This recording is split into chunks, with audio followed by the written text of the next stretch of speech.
Well, hi guys and welcome back.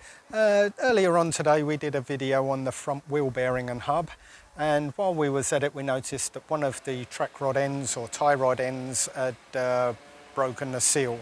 So I thought while we're at it, while the wheel's already off, we'll sling together a quick video on replacing that particular part. So as usual, a quick look at the tools. There's not many tools for this job, and it is a job that you can do at home at least partially. I'll explain why you might need some help with the rest of it as we go along. So first of all, a few spanners. Now the sizes that you're going to need may vary depending on which brand of rod arm end you're using. Different brands use different size bolts and spanners to undo them, or nuts and spanners. So for the particular type I've got, I'm going to need a 17mm spanner, a 19mm spanner, and a couple of 22mm spanners. I'm also going to need, or you're also going to need, a pair of pincers, pliers, something to pull out the split pin, and a Pitman arm puller. This is the bit that allows you to push this shaft through the hub assembly. So this is the track rod end. Some countries it's called a tie rod end, and some people call it a steering rod end, but it's the same thing whichever you choose to call it. This is connected to your steering arm, and often if you're going down the road and you've got a bit of wobble in your steering, or if your tyres are wearing unevenly, particularly on one side or just the front end. So this could well be the problem. It's easy to diagnose the problem by jacking the car, and I'll show you what to look for when we go onto the car in a second. So that's pretty much all you need. Hopefully this will be a quick job. So let's get onto the car and look at doing it. Now the part that we're looking at changing today on the car is this piece here. Now there is one of them on each side of the car, and what this does is allows for turning the wheels in or outwards, toe in or toe out, on your steering. Now if one of these wears, then you get additional play, and that allows the steering wheels to wear unevenly because they're steering the wrong way compared to where you're holding the steering wheel. You may also get some knocking in the steering or some juddering. There's a second problem that you can get with these, and that is this rubber seal here. Now you see this one is split open, and this allows the grease to get out and moisture and muck to get in, and that will cause the ball inside to wear badly and rust. In this country this is also an MOT failure, a road safety failure, so if that is split it would need changing. It's quite a simple job to change, but the problem is if you don't get the adjustment right, even though you've changed the part, it will still allow the tyres to wear unevenly. So I would suggest, if you're going to do this job and you've not got exactly the same brand part, then do both sides at the same time, and then when you go to the garage to get your alignment redone, you won't have to have it done twice. So ideally, and luckily for me today, I've got exactly the same brand of track rod end.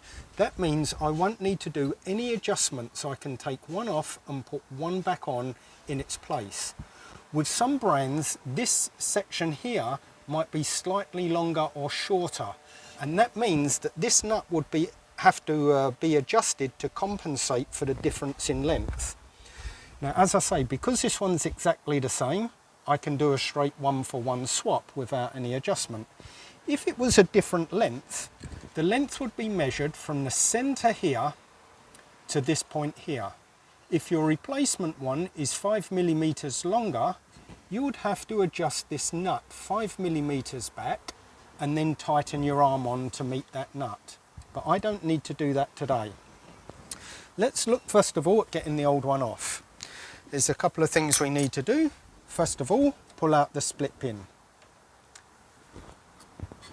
That will now allow us to undo this nut. Now on some of them you won't have this castle nut, you may well have a nylock locking nut, but this particular type's a castle one. Before I take that off, I think what I'm going to do is just loosen this nut here. Now, all this nut does is lock your rod end to stop it working loose. So all I'm going to do is literally just loosen that off just enough to allow me to now undo this. Next job, let's undo the castle nut. Wrong size, that looks like a 19.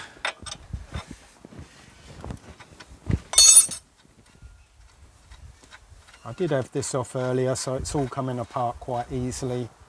If it looks like yours is pretty rusted, then spray it with some penetrating oil first to help get it all apart easily. Now your Pitman arm puller. A nice cheap tool these days. Used to be garage only equipment at a huge price, but these are quite cheap now, and I'd strongly recommend buying one. The money you're going to save on not having to pay a workshop to do the job for you is more than going to cover the price of this tool.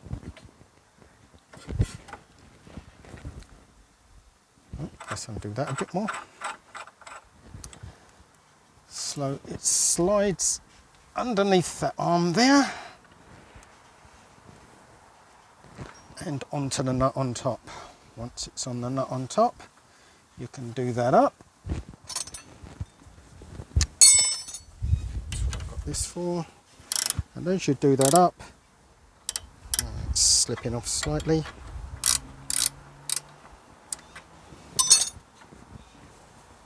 Come on there. That's better.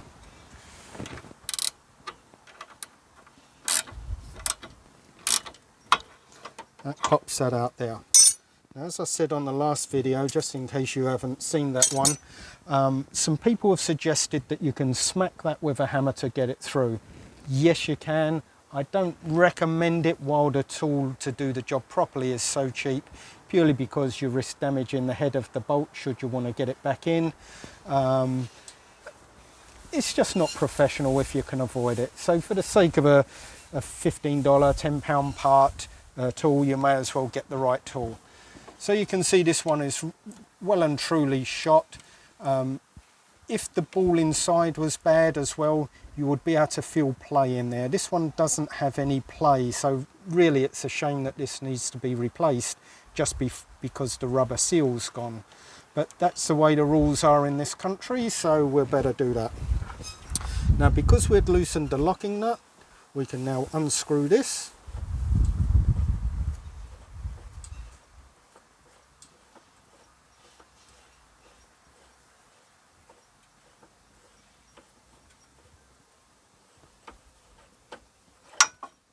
Like so. Grab the new one.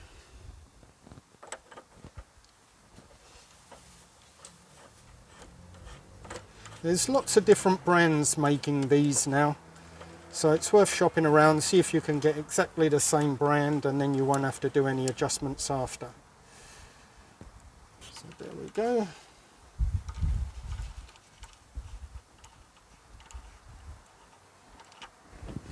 One thing you don't want to do, you see that's now naturally trying to sit at that angle. That's because at the other end there is a rubber boot, and what we're doing is trying to turn the rubber boot to a place it doesn't want to go to. So I'll have to bring that back a certain amount and then tighten up onto it there. It's a very slight adjustment on what it should be, and I'm almost reluctant to do that rather than go that way one little bit. In fact, I think I will. So now we can bring that up through the hole, put our nut back on,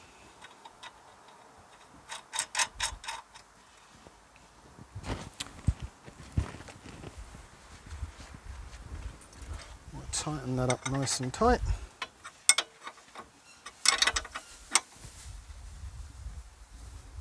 And get it just enough so you can get your split pin back in. Now, some people like to do a fancy thing with these and bend them over, bend them round, all sorts of things. As far as I'm concerned, as long as that's open enough that it won't fall out, that's good enough to do the job. And now we just lock that nut back on. We may need two spanners for this. One to stop the track rod end moving, the other one to tighten up the nut.